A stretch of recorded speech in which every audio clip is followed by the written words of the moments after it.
All right, good morning. Looks like we are live. I can see we've got over 100 people in the room here already. I tell you what, let's go ahead and do this. I'm going to stick a message just above the chat here. You should be able to see that over on the right-hand side of your screen. And as you do, please let us know your organization and your role within that organization. You can see we've got lots of people joining us from Joburg, from Cape Town, from Polokwane.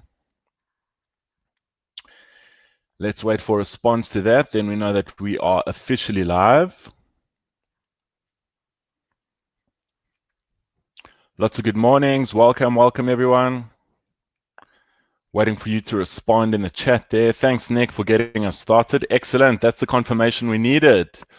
All right, perfect. Welcome everybody to our third webinar series here over at CFO South Africa. Today we've got a super exciting session installed for you. I know that a lot of us have been looking at or contemplating or speaking about an RPA journey. And we have two absolute experts in the RPA space today who are going to be sharing lots of awesome information with us. I have no doubt that after our 1 hour session here today, you'll have all the information that you need in order to make an informed decision about your RPA journey. So what do you say we kick things off? I think a nice way to start this off would just be to get a feel for where everybody is in the room as well. So you'll see in a moment, I'm going to go ahead and start a poll. It will be displayed over the chat. So here we go. Let us know by responding to that poll now. You'll see you've got a couple of options. So where's your organization now in terms of your automation journey? Go ahead and respond to that, please. We'll wait for some of those responses to come in. Are you evaluating, planning? Are you already in pilot stage? Have you already scaled up? Or perhaps you haven't even started. Let's have a look. We'll give you some time to respond to that. We'll take about another 10 or 20 seconds. Give you a little bit more time there. Wow, very even results as yet. Okay, lots of people still exploring this. They haven't even started their journey. Well, you're definitely in the right place today.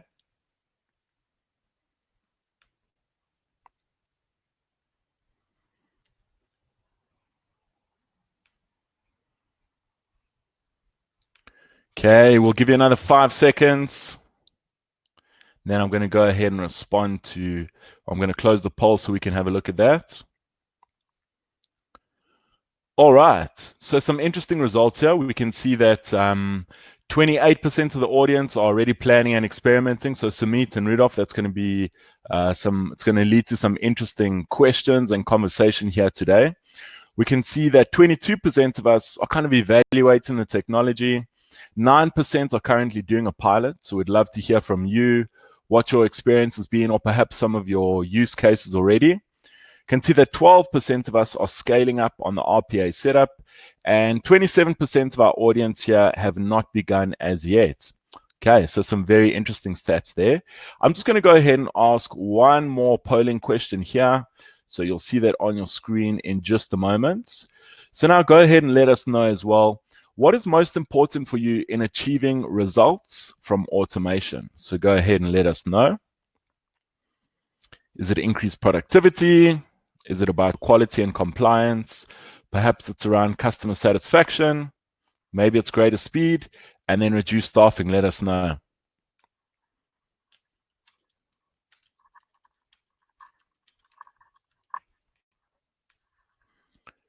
Okay, here they come. Wow, there's a clear front runner here at the moment.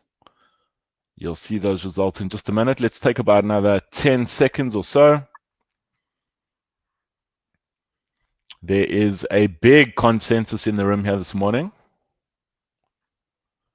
Okay, another 5.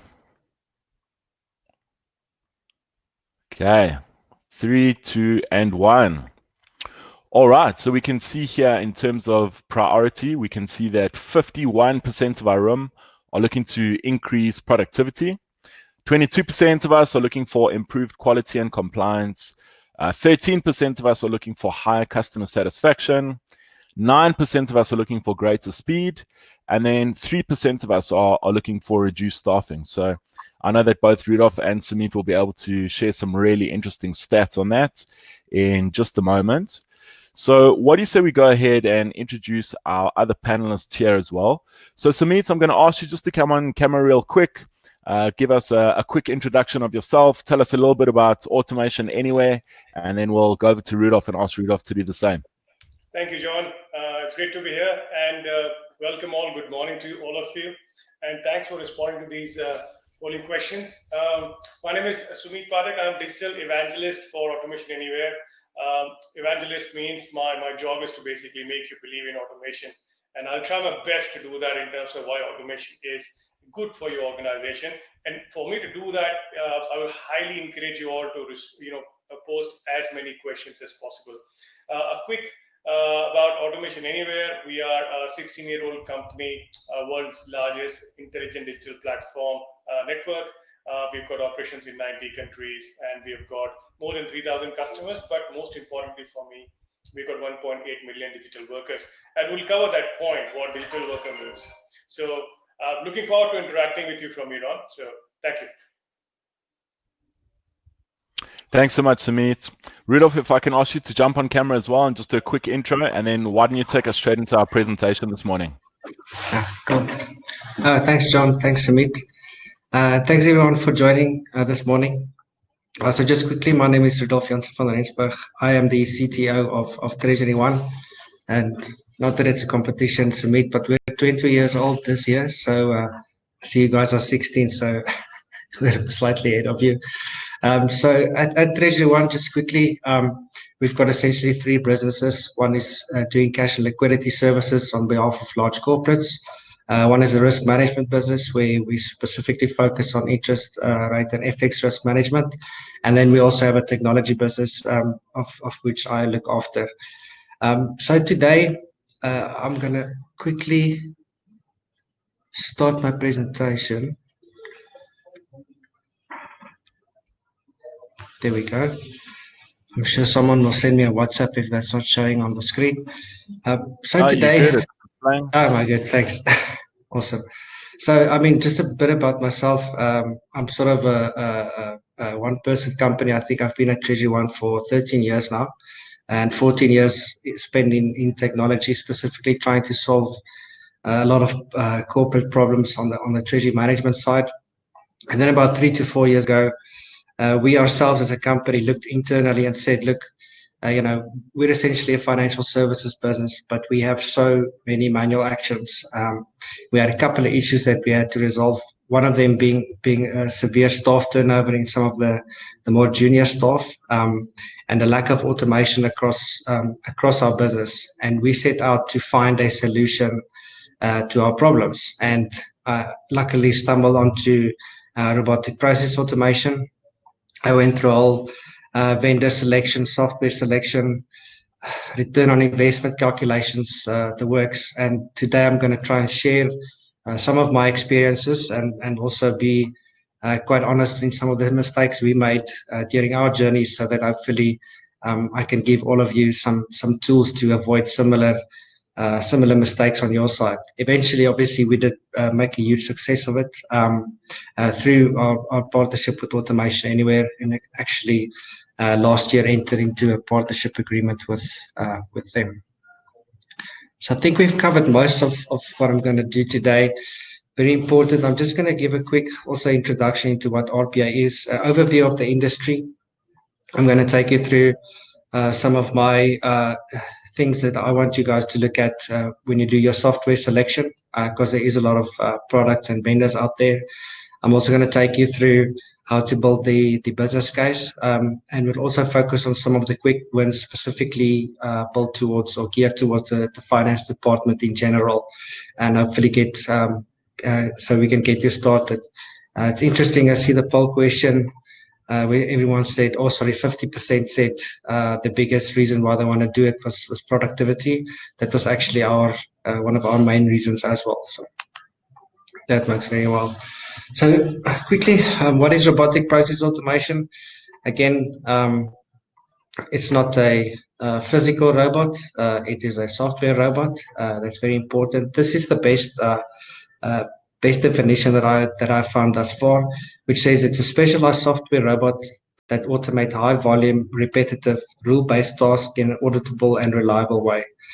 So very important from a finance point of view is auditable and reliable. So there's no point in automating something if you can't audit it, because we've had some strange questions in terms of auditors when, especially things like invoices and those sorts of things start being processed by robots. You need that auditability to prove to everyone that you're still working in a rule-based or controlled environment.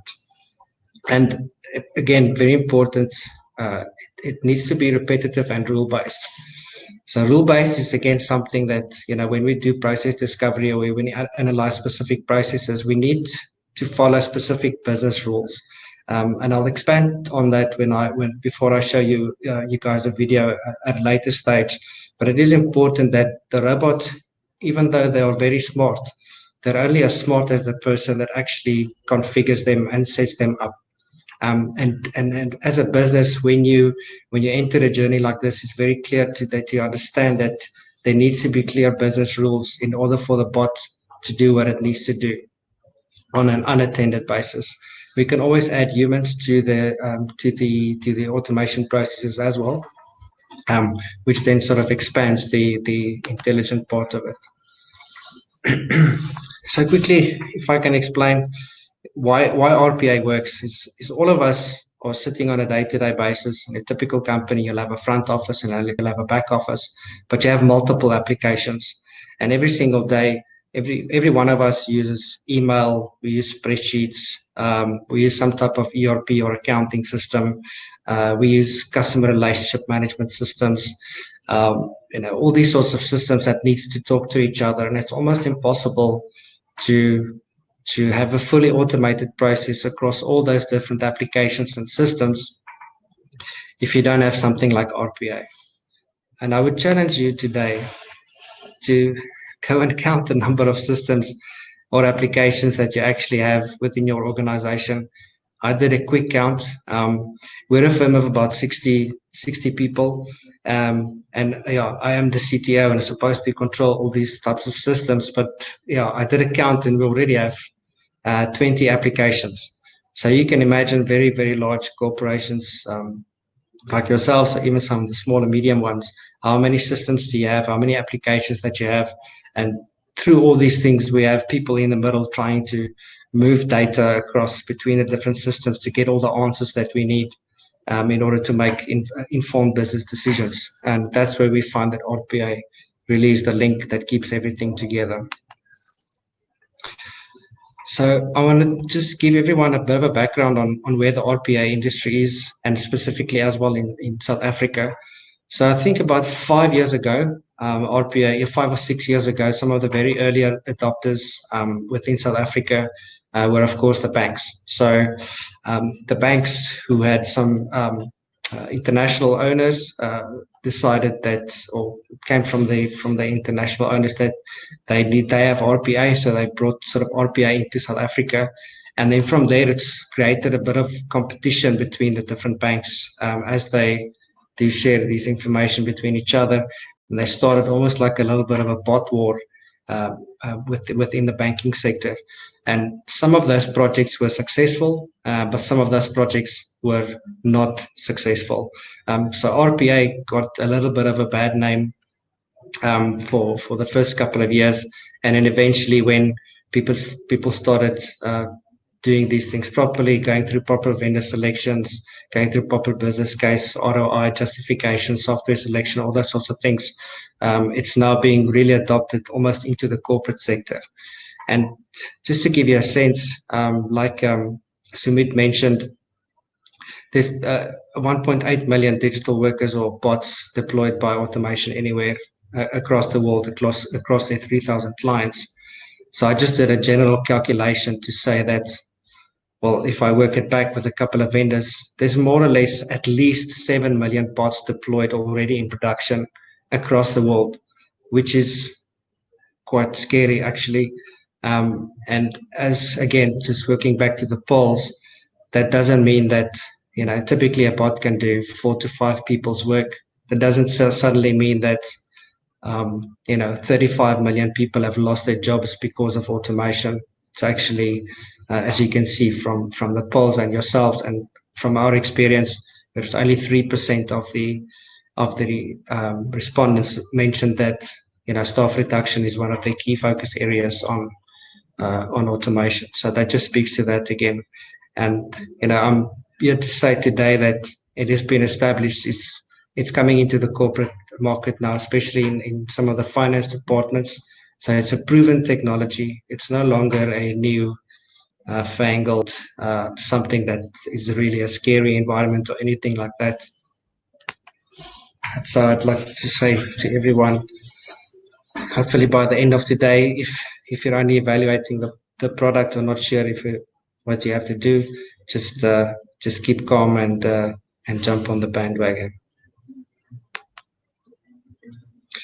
Moving into software selection. So luckily there's very good IT research firms. These are just the three that I'm aware of: Forrester, Gartner, HFS. I'm sure there's a couple of other ones.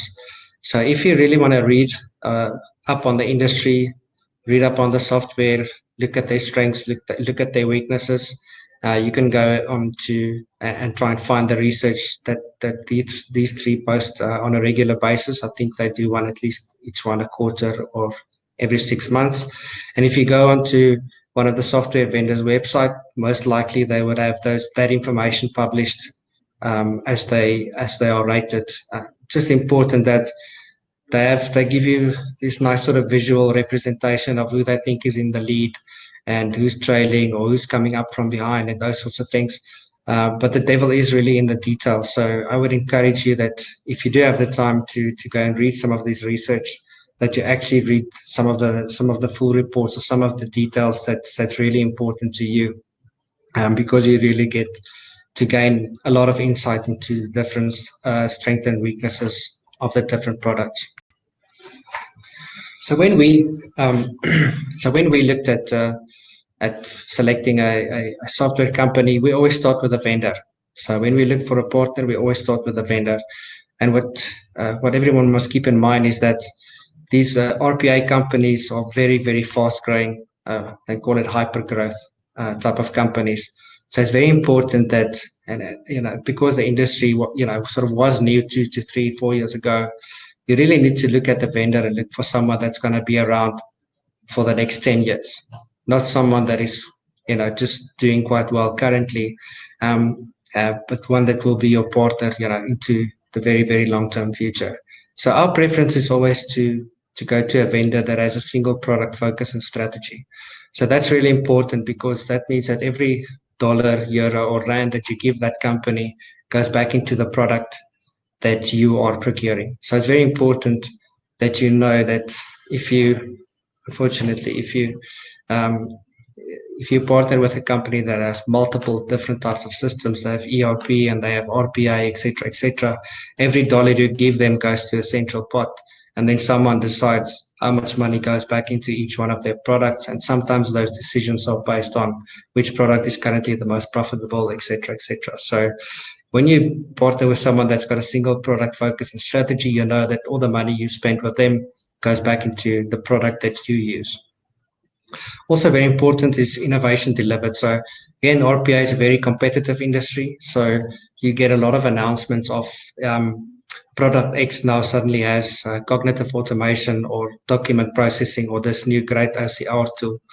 But you always need to go a step further and make sure that innovation that is announced is actually delivered in the product and not merely just a marketing spin. Because what happens sometimes is that a company will make an announcement that they've got this new feature in their product, but when you actually start talking to the people on the ground that have to implement it and sell it, they'd still try and give you some type of third-party tool to perform that function, just because they don't have the trust yet in that piece of the product or that functionality that's been released. The third thing that sort of clinched it for us was leadership. So again, just taking everyone back, it is a very competitive industry. There's a lot of players. There's probably 2 or 3 very good RPA firms, and then there's a lot. The tail is quite large. So we also looked at the leadership of the company to make sure that the founders of the company are still heavily involved. And you need to always make sure that when you look at the leadership of a company, that it's not too heavy on private equity, venture capital types, because then you know that there's already an exit strategy in mind. Whereas if the original leadership is still very much involved in the business, you know that they will see it through until the end. Then just focusing on the product itself.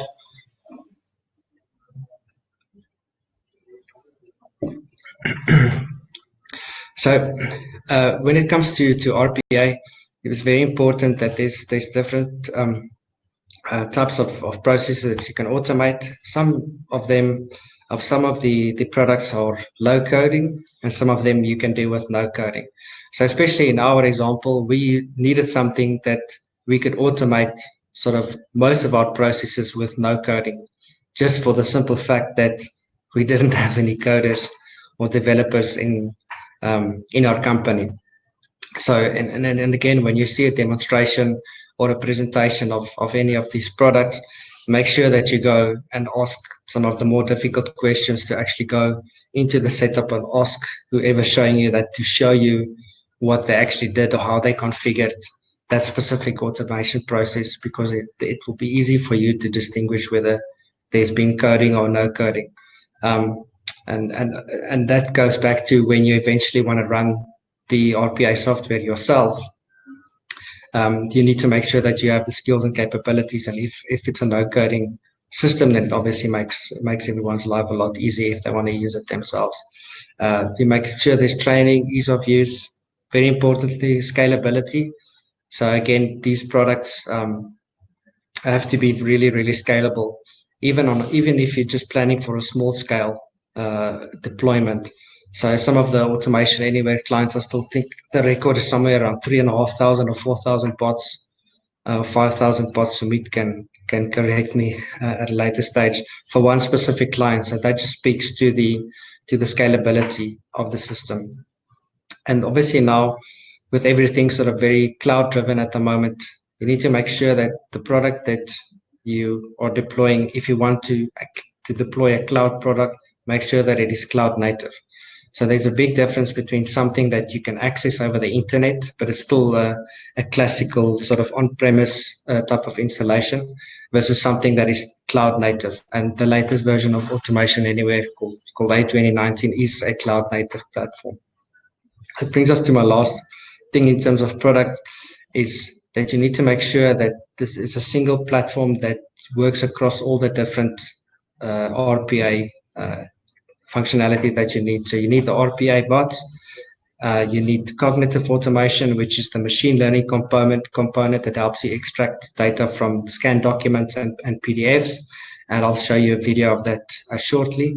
And you need to make sure that the analytics, and as well as the next thing within the RPA industry, is called process discovery.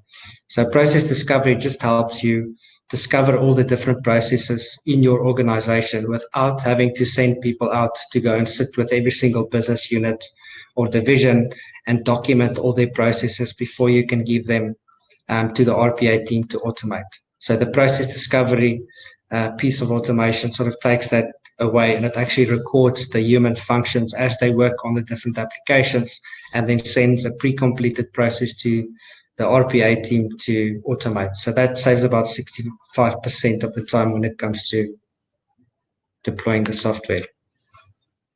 Then the last one that you need to look at is the partner. So I'll leave that the one for you guys to do, but it's very important that you look at those things. You do your own research, you look at the vendor themselves, then you look at the product, and then you make sure you choose a partner that can implement it for you successfully. Then we have different deployment strategies. So depending on your appetite for risk, or the capital that you have to spend on an RPA project, I see it normally as three things that you can do. You can either dip your toes, so you can even go as small as starting to automate only something like your accounts payable invoice processing. You can then go on a land and expand, where you start off sort of on a medium range, and then you go sort of full digital transformation. So those are essentially, for everyone or every size of company, there's somewhere where you can begin. You just need to find the right partner, the right product, according to what your goals are. And you can obviously move from land and expand to digital transformation. I just always like to quote Mihir, who's the CEO of Automation Anywhere, where he said that digital transformation without automation is hallucination. So again, if you think about something like digital transformation, so what are we trying to achieve? We're trying to communicate with our customers without actually having to speak to them. We want them to log into a digital platform, do their KYC, do their client onboarding, etc., etc. But there's no point in deploying something like that if it doesn't talk to or doesn't automate into the rest of the back office processes and business systems. So it's really important that, if any digital transformation strategy needs to have RPA as a large component of that. And very important from our side, you'll see when you start deploying something like RPA, it does not disrupt business like a typical ERP implementation. If you think about a typical ERP implementation, there's a lot of strain on the business users, especially on the finance department. If you think about, they always say everyone only has one or two ERP projects in their work life that they can actually go through. One or two is enough type of thing. But RPA does not disrupt the business like a normal system implementation or an ER implementation. So you shouldn't necessarily follow the same principles. You can't implement this in silos. The very practical reason why I always say that is, if you take your business and let's say you want to start with your finance department in terms of RPA. Now, as you start implementing, or as you start automating processes within finance departments, you might run into hurdles or challenges, etc. So these might be things like, the process is just not conducive towards automation. If I take you back to my initial definition, if there's no rules-based to automate a specific process, we will struggle. If we need to get access to some specific application, because what you must remember is that RPA will always interact with one of your applications. Now, if you have for some reason an access control type of issue with that specific application, you will get stuck. So that means if you try and do it at silos, you do get stuck at certain times. So we always, tell clients that, RPA projects almost like heavy metal, just to use Jürgen Klopp's wording, is that everything sort of needs to run at the same time. You need to target multiple divisions or departments at the same time, discover processes across the whole company, because then you'll find the quick wins, and you'll also find the processes that you can automate at one division that will work for everyone. So those are the really quick wins, and that just helps you to scale a lot quicker. So traditional sort of IT system implementation principles does not always apply when it comes to RPA. So I use this is my oversimplifying formula that we use. So we always encourage clients to do a proof of concept first. That's what the POC is for. So that helps both you as a client to get trust into the RPA product, and it also helps the RPA partner to get a sense for how easy or how difficult it is going to be to automate processes within your specific environment. So my formula is POC 261. So the one is, if you want to achieve your return on investment in year one, you need to process discover at least twice your spend, okay, and then implement that in the first 6 months. So that's just my sort of simple formula. If you want to achieve return on investment in year one, you need to take whatever you're going to spend on RPA, double it, discover the amount of processes that's going to cover that, and implement them in the first 6 months. And if you take that approach, and then you can implement it successfully, who wouldn't want to invest in a product where you can get a return on investment in a single year? So going on to the quick wins, obviously from a finance point of view, something like accounts payable, invoice capturing with three-way matching, that's always an easy win, especially with automation anyway, with the cognitive automation. There's a lot of accounts receivable automation that's also quite easy to do, as well as banking. So banking is one that we always, come across quite a lot, where bank statements get uploaded manually into accounting systems. That's something that's so easy to automate. And we can also you can also clean up the bank statements, improve the referencing just to make sure that it actually improves your automatic reconciliation downstream when it comes to things like cashbook. And then intercompany invoicing is also one that's almost always a quick one. You have a lot of times you have this self-billing or intercompany invoicing running across all different divisions, or head office invoicing everyone a lot of money. And that's generally one that's very, very easy to automate. So the video that I'm going to show is specifically a link to invoice processing automation. Now, the video makes it, it's quite powerful, and it covers everything.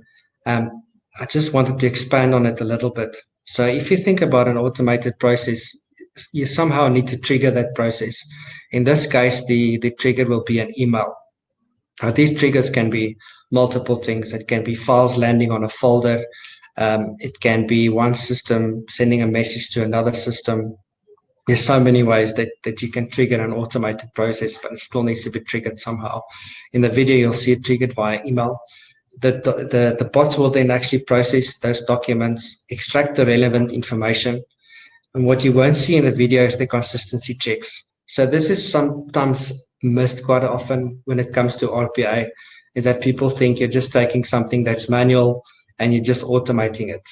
But what you forget is that some of the real power in terms of automation comes from consistency checks, validation, and matching.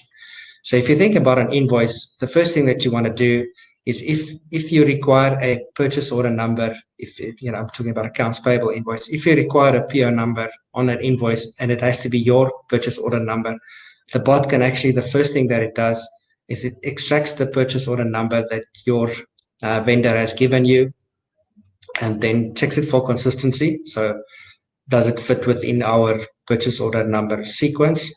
It goes onto the procurement system, checks if it's a valid purchase order number, and then only then does it go to the next task. The next thing it might be is to make sure that there's a VAT number on the invoice. Is it a valid VAT number? These types of things. Does the line items total up to the grand total at the bottom? So all these different things and rules and things can you build into the process itself, and it will actually kick out or send back a message to whomever sent that incorrect invoice before it actually gets into your system. So you must always keep in mind that there's always different checks that you can build into the process.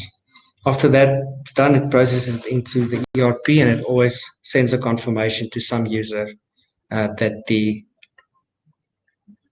invoice has been processed successfully. I'm just going to take myself off video quickly, and I'm going to show you a video on actually how the invoice.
ahead, Rudolph. You just need to start your audio again and then jump back on camera.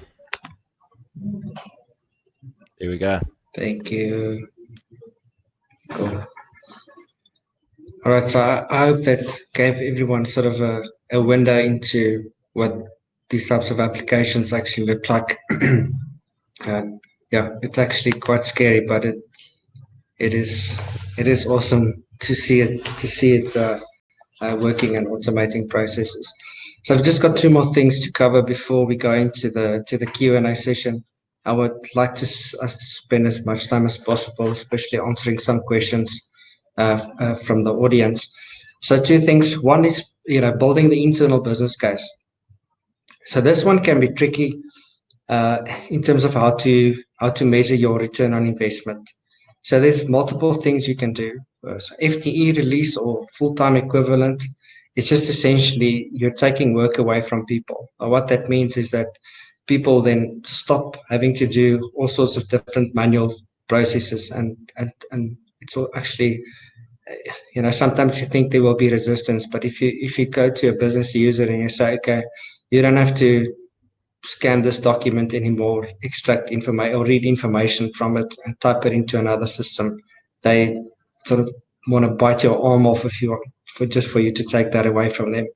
So that's something that you can then, if you free up people and use them for other more value-adding tasks within the organization.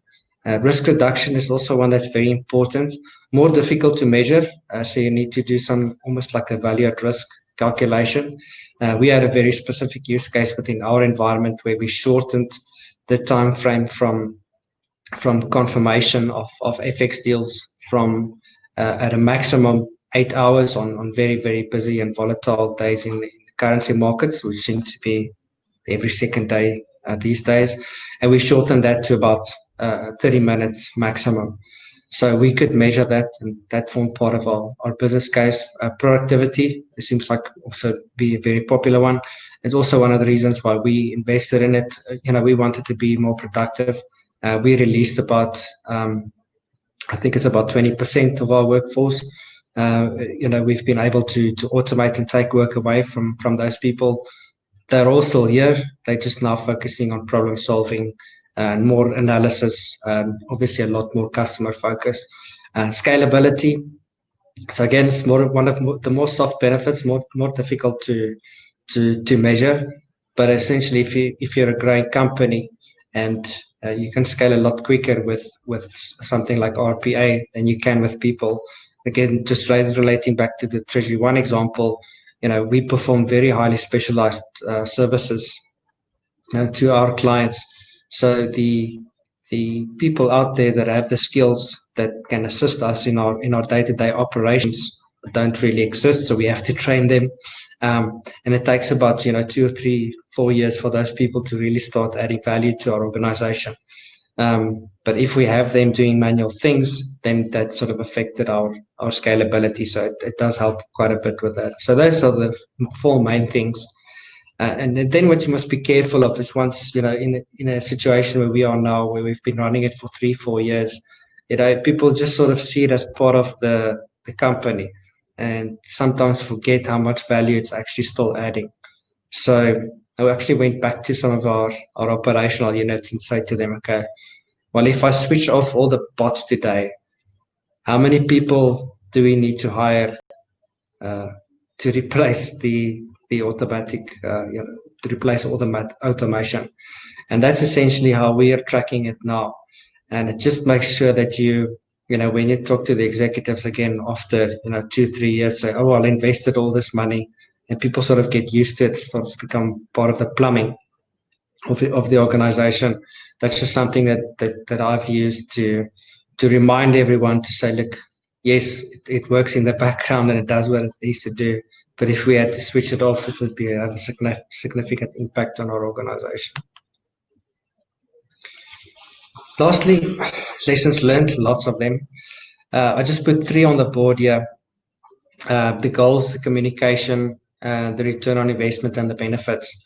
So these 3 things work sort of together, with probably communication being the most important one. So you need to be very honest with your workforce. I see at least, going back to the polls again, 3% of the company said the goal is to reduce their workforce.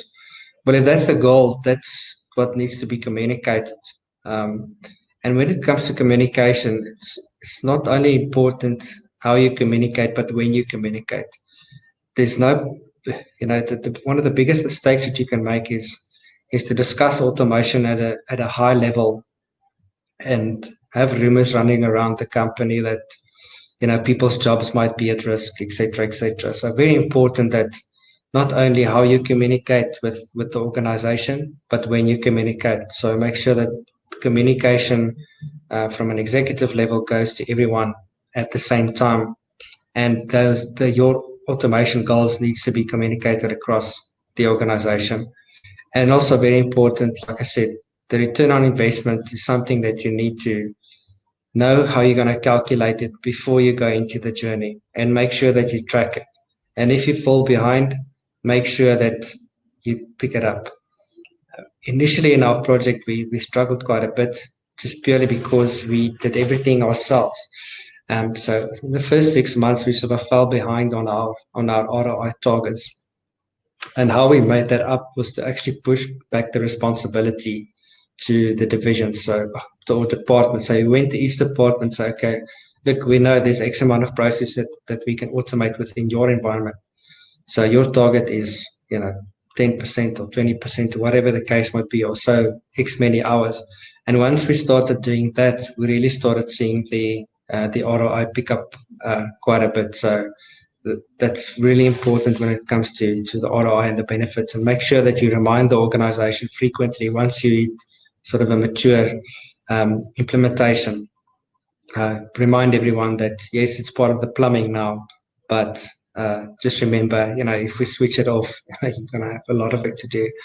And the final thing is that, so what we did sort of to make it more fun and more human is we gave the bots a name. So our RPA bot is called Logan. So Logan is very famous within TreasuryOne.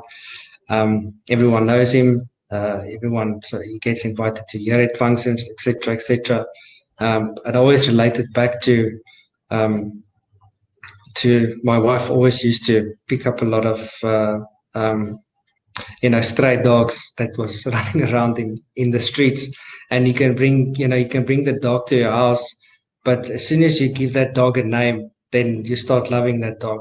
It's it's sort of similar with Logan. If you just call it a bot, people are not gonna like him that much. You must give him a name and sort of make him or her sort of part of the company. That's why eventually we named the cognitive or the machine learning automation IQ bot was named Rachel. But that's just something that we use that actually helps quite a lot internally when it comes to communication and just making something like RPA fun. Because trust me, if you can make something like this a success in your business, it's probably one of the most satisfying things, or probably the most satisfying things that I've done, for the company over the last 13 years. And I hope it will be the same for all of you.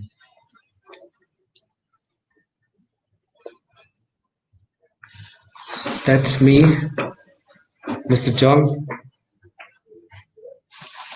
You need to unmute yourself.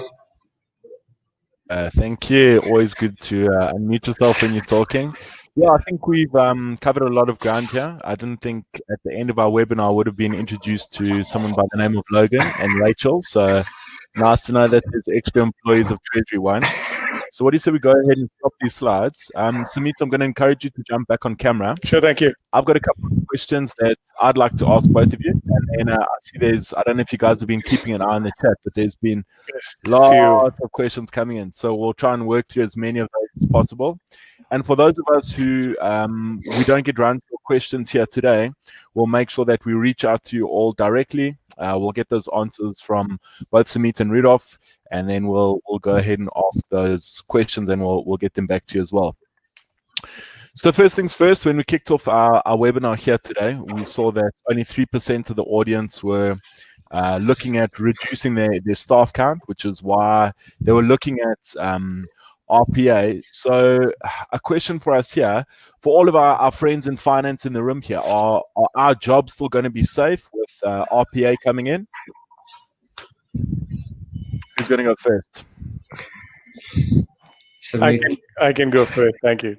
So, I think let me just address Rudolph's point of giving names, if I can do that, John. So we call it anthropomorphology of the digital workforce, where you provide names. If you have seen the movie Castaway, the ball was given a name, and that became so important character in the movie, right? And that's how it is. The only way we can, as humans, we can associate with something else is by giving a name and giving some sort of a personality, right? So, and if you do that, it's amazing. It becomes part of your digital worker. Just be mindful, Rudolph, when you retire that bot, you're going to give that bot a farewell party as well. It's very important. Now, let's talk about the job fear, right? Is what you asked, right, John? Security, Now, yeah, sure. Yeah, so I think what I have seen is fundamentally there is FTE and there is headcounts, right? What we have seen is a lot of organizations. You've got one person who is basically involved in various different activities, and the idea is that when, say, there could be half FTE doing a mundane activity and the other half doing something else. The idea of automation is to basically take that mundane activity away.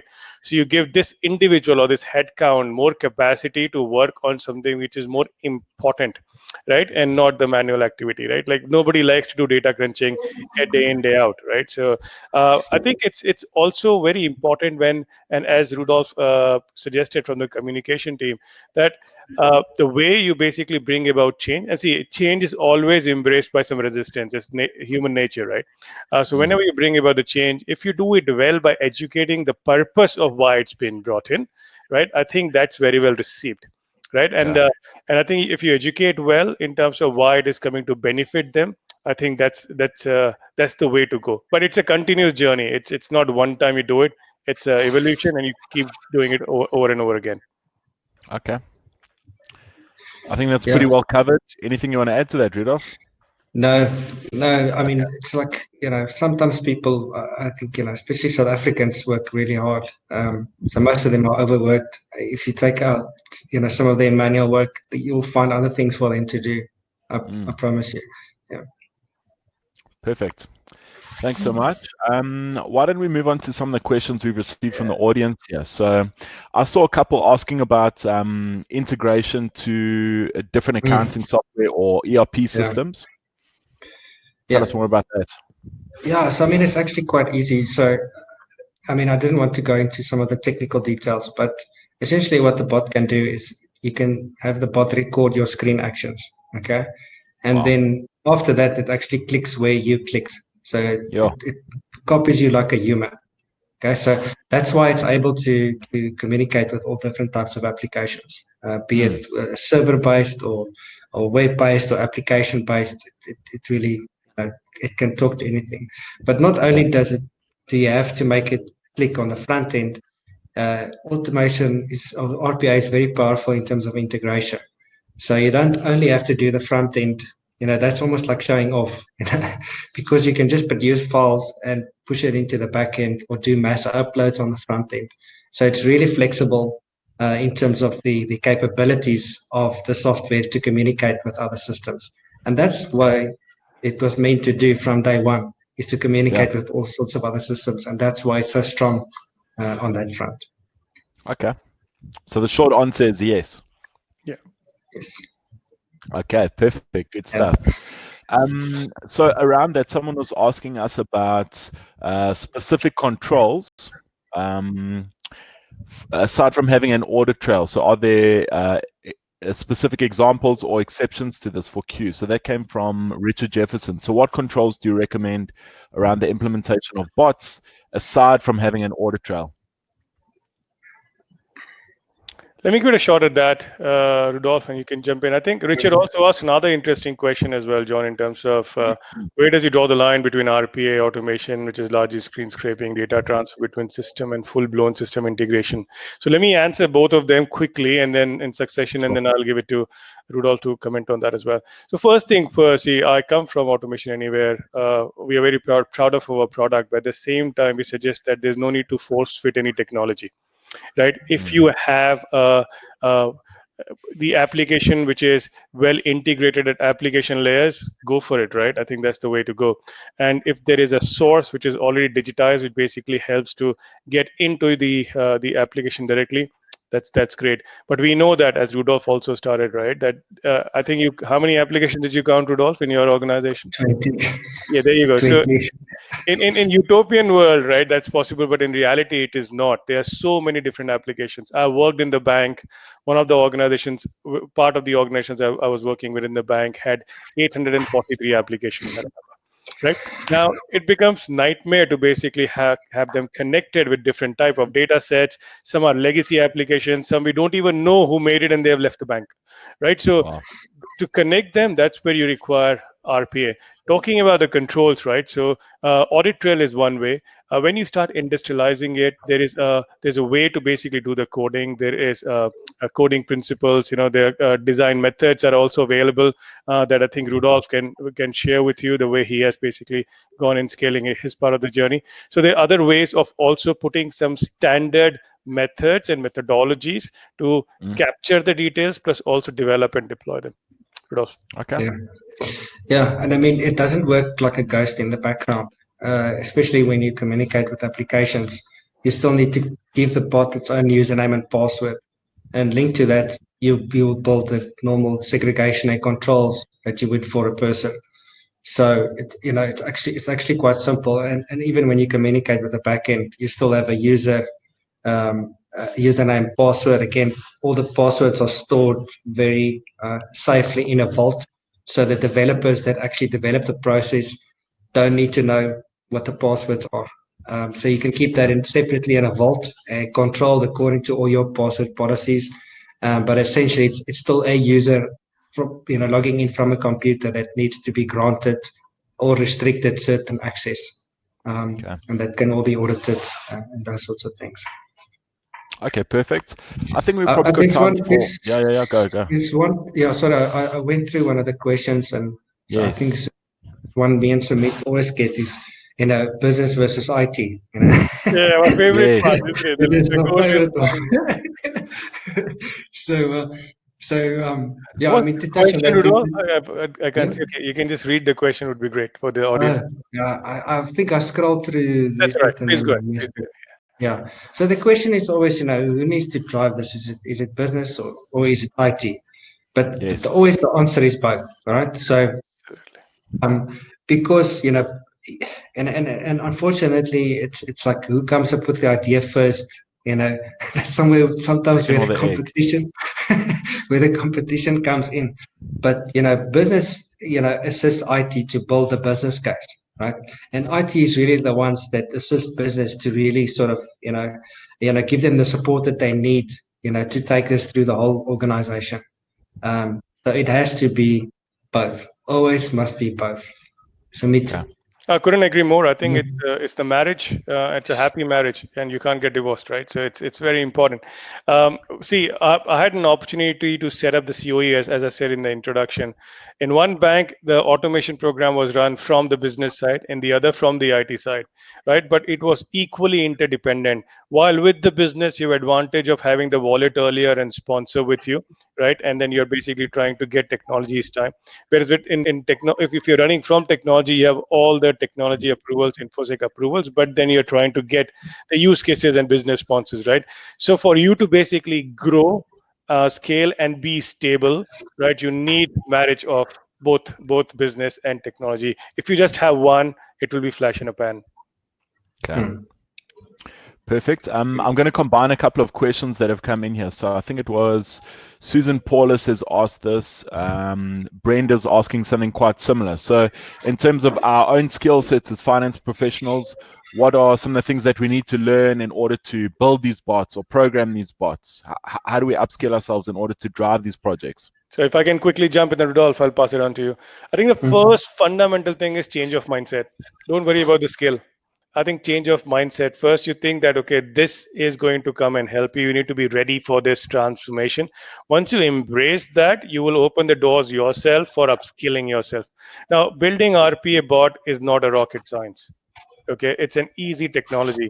With A 2019, which Rudolph showed, the idea is to with 8.19, the new version which was released last year, we have tried to democratize the bot by giving the power of building bots at the in the hand of the end user, which means that any SME will be able to drag and drop the actions and commands and can build the bot like low code, no code.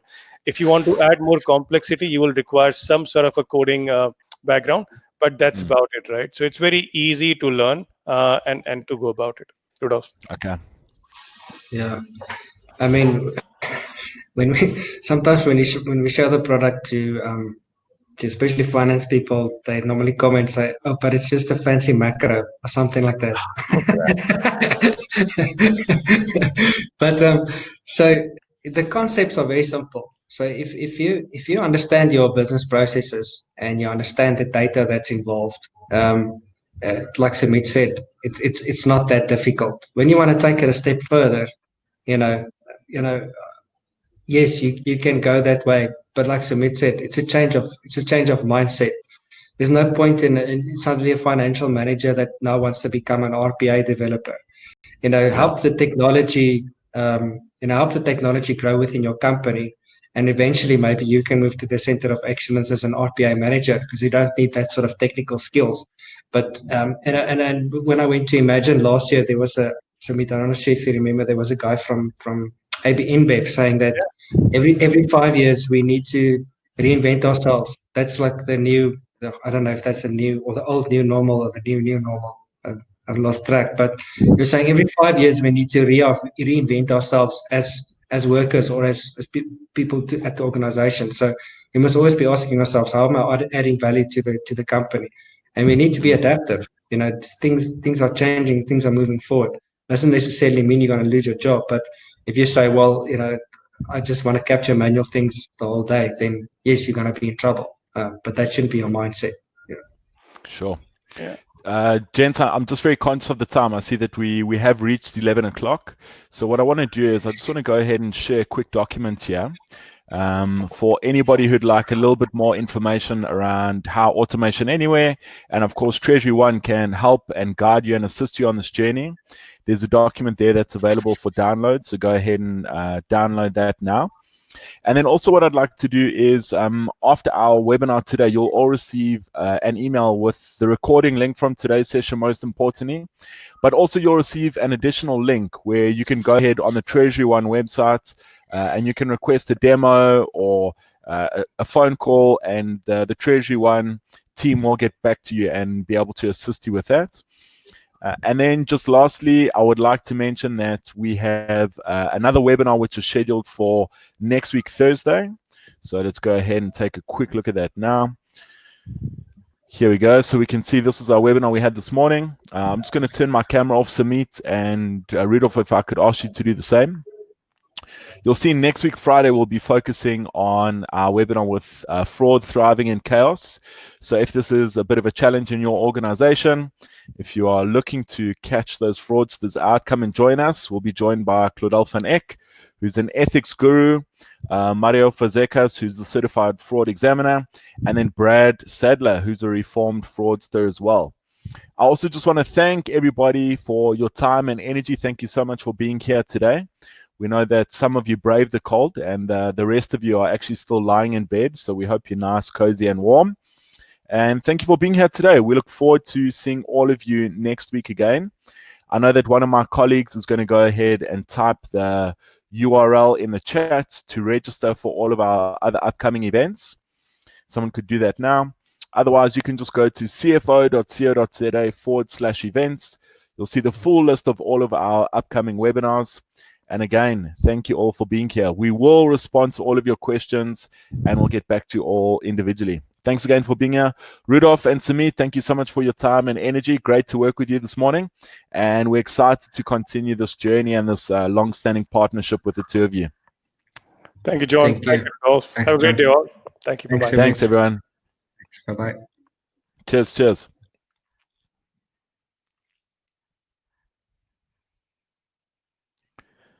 Still seeing lots of those comments come in. Thank you all for being here. At this time, I'm going to go ahead and officially close the webinar. We look forward to seeing you next week again. Take care. Stay safe and stay warm.